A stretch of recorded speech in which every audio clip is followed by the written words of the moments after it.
Hello, and welcome back to the English Cast. I'm Ryan. Hi, everyone. I'm Emma, and we're very happy to have you with us today. Today, we are going to look at three of the hardest working words in the English language. They are short, they are everywhere, and they can sometimes be a little confusing to navigate. We are talking about the words have, has, and had. These three words are the foundation for so many of our daily conversations. You need them to talk about the physical things you own, the experiences you are going through, and the memories of things you did yesterday. But because they change their shape depending on who is speaking and when the action is happening, they can definitely cause a few pauses in your speech. That is a very common feeling for learners. You might be in the middle of telling a great story, and suddenly you freeze because you are not sure if you should say she have or she has. Our goal today is to remove that hesitation entirely. We want to break these words down step by step, from the present moment to the past, so you can feel completely confident choosing the right one. Let us start right here in the present tense, looking at the things we possess right now. When we talk about the present, we use the words have and has. Let us start with the most basic form, which is have. We use this word when we talk about ourselves, the person we're speaking directly to, or a group of people. So, if you are holding a cup of coffee right now, you would simply say, I have a cup of coffee. If you and your friends all bought tickets to a movie, you would say, we have tickets. It is very direct. You use have for I, you, we, and they. That is the foundation. But English introduces a small change when we shift our focus to one single person or thing outside of our immediate conversation. This is the third person: he, she, or it. Exactly. When we talk about a he, a she, or an it, the word transforms from have to has. Imagine you are looking out the window and you see your neighbor, David. You would not say, David have a red car. Because David is a he, you must make that slight adjustment and say, David has a red car. It is a small sound change, but it makes your English sound incredibly natural. It works the same way for objects and places. If you are describing a beautiful house on your street, the house is an it. So you would say, the house has a large wooden door. You are assigning ownership to that specific single thing. Now, it is important to remember that we do not only use these words for physical objects you can touch. We use have and has constantly to talk about abstract ideas, schedules, and physical feelings. That is a great point.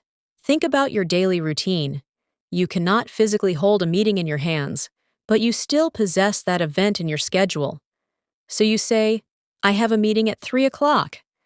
And if you are talking about your coworker, Sarah, you apply that third-person rule we just learned. You would tell your boss, Sarah has a meeting right now. We also use these words to describe our health. If you wake up feeling unwell, you call the office and say, I have a terrible headache. You are experiencing that feeling right now in the present. Or if a parent is taking their child to the doctor, they might say, he has a fever.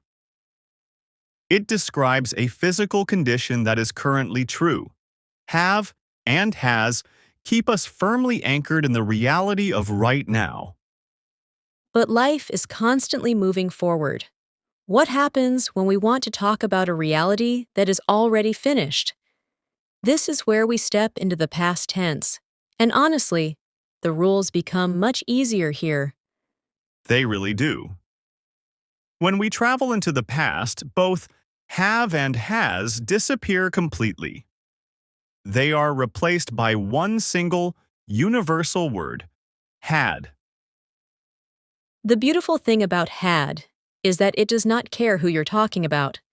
It does not matter if you use I, you, he, she, we, or they. Absolutely everyone gets to use had for a past experience. Let us look at how this changes the meaning of a sentence. Imagine our fictional friend David again. 10 years ago, David owned a very old, noisy motorcycle. We would say, David had an old motorcycle. The word had acts like a closed door. It tells the listener that the ownership or the experience is completely finished. It is locked in the past. David does not own that motorcycle anymore. But today, David drives a very quiet electric car. So we open the door to the present tense again and say, David has a new car. Notice the clear timeline we just built. He had a motorcycle tells a story about yesterday. He has a car tells a story about today. The word choice paints a perfect picture for your listener without needing any extra explanation. We use had to summarize events all the time too. If you went to a wonderful restaurant last night, you would tell your friends, we had an amazing dinner. The dinner is over, the experience is complete, so had is the perfect choice. Now that we understand positive statements, we need to look at a slightly trickier area. A lot of learners feel very comfortable saying what they own, but they get tangled up when they try to say what they do not own. Yes, making negative sentences requires us to bring in some helper words. Let us start back in the present tense. If you want to say that you do not own a bicycle, you cannot just say, I have not a bicycle. That sounds very old-fashioned. Instead, modern spoken English uses the helper verb do not, which is almost always shortened to don't. You simply say, I don't have a bicycle. That feels very smooth for most learners. But the confusion usually happens when we go back to that third-person rule. What happens when we want to say that our friend Sarah does not own a bicycle? Because Sarah is a she, we must use the helper verb does not or doesn't, and this is where the most common mistake occurs. A learner might logically think, Sarah is a she, so I need to use has.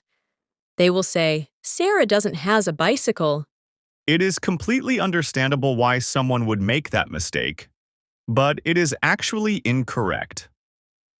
The proper sentence is, Sarah doesn't have a bicycle. Let us explain why that is. The helper word doesn't already carries that special S sound. It is already doing the heavy lifting to show that we are talking about a third person. Because the helper word is doing its job, the main verb gets to relax. It goes back to its normal base form, which is have. You only need one special S sound per sentence. Exactly. So we say, he doesn't have a car. The hotel doesn't have a pool. She doesn't have enough time. Whenever you use the word doesn't, always follow it with have. This exact same logic applies when we want to make negative sentences in the past tense. This is another area where learners often double up in their grammar rules by accident. If we want to say that David did not own a motorcycle 20 years ago, we use the past tense helper verb did not or didn't. A learner might try to say, David didn't had a motorcycle. They use didn't to show it is the past, and then they use had to show the past again. But just like before, we only need one signal. Didn't is already a bright flashing sign that says we are in the past. So, the main verb goes back to its base form. We must say, David didn't have a motorcycle. I didn't have a good time. We didn't have any money. They didn't have the right shoes. If you use didn't, you must always use have. Let us turn this into a quick practice moment for our listeners. Let us see if you can feel the right rhythm. Imagine you want to ask a question about the present. You want to ask me if I own a pet. How would you start that question? To ask a question in the present, we use the helper verb do. So the listener would ask, "Do you have a pet?" Perfect. Now, what if you wanted to ask me about my brother? You need the special third person helper verb. Take a second to think about how you would ask that. You would use the word does. The correct question is, does your brother have a pet? Notice that because we started with does, the main word stays as have. You are all doing brilliantly. We have one final concept to cover today, and it is a variation that changes the meaning of these words entirely. It happens when we add the tiny word to right after them. When we say have to, has to, or had to, we are no longer talking about possession. We are talking about obligations. We are describing things that are necessary or required. It is a very natural, everyday way of saying the word must. For example, if your work shift starts at 9 in the morning, you cannot just sleep all day. You have an obligation. So you would tell your family, "I have to wake up early tomorrow." You do not possess the waking up. You are simply required to do it. And if we talk about our coworker, Mark, the rule changes just like normal. We would say, Mark has to finish his report today. The obligation belongs to a third person, so we use has to. It is incredibly consistent. And what if the obligation happened yesterday? We use our trusty past tense word. We say had to. Imagine your car broke down yesterday morning. You would explain the situation to your boss by saying, my car broke down, so I had to take the bus. You did not want to take the bus, but it was necessary. I had to. It perfectly explains a past requirement. We have covered so many different layers today, from simple physical objects to past obligations. You now have a complete map for how to use these three essential words. Just remember to take it one step at a time. Use have and has for the open, active present. Use had for the closed, completed past. And rely on your helper verbs like doesn't and didn't to keep your negatives and questions sounding perfectly natural. Making mistakes is a completely normal part of this journey. Every time you speak, you are practicing and building those connections in your brain. Be patient with yourself and celebrate the small victories. All right, that brings us to the end of today's episode. We hope this conversation helped make English feel clearer and more natural for you in everyday situations. Remember, progress comes from small, daily practice.